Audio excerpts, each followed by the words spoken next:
Happy birthday to you. Hello, myself Shreya and today is my birthday. Ta-da!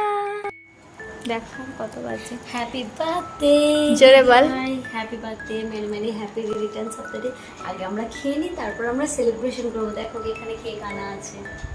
এখানে আমরা খেতে বসেছি আর এই যে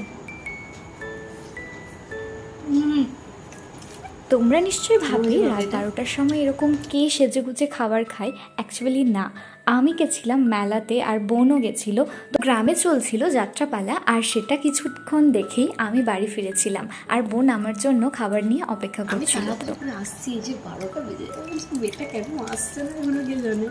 রাত 12টা বাজতেই এদিকে বোন, তারপর আমার কাকি মামাই ফোন করেছিল, ওদের সাথেই কথা বলছিলাম, আর তারপর দিদি জামাইবাবু সকলেই ফোন করে। আর বোন যেহেতু আমাকে সারপ্রাইজ দেওয়ার জন্য এই দিন হঠাৎ করে বিকালে এসেছিল, তো ও সাথে করে কিন্তু মিয়ামর থেকে একটা সুন্দর পেস্ট্রি এবং একটা কেকও এনেছিল নেক্সট দিন সেলিব্রেশনের জন্য।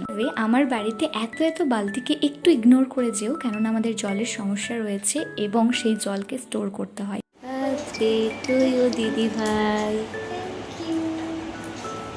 বেশি বড় তো কেক আনেনি, মিড নাইট সেলিব্রেশন করবো বলে, তাই ছোট্ট এই কেকটা তুই কাট কর। তুই নিজে খেয়ে নে, তুই তুই তুই তুই তুই আমার তরফ থেকে।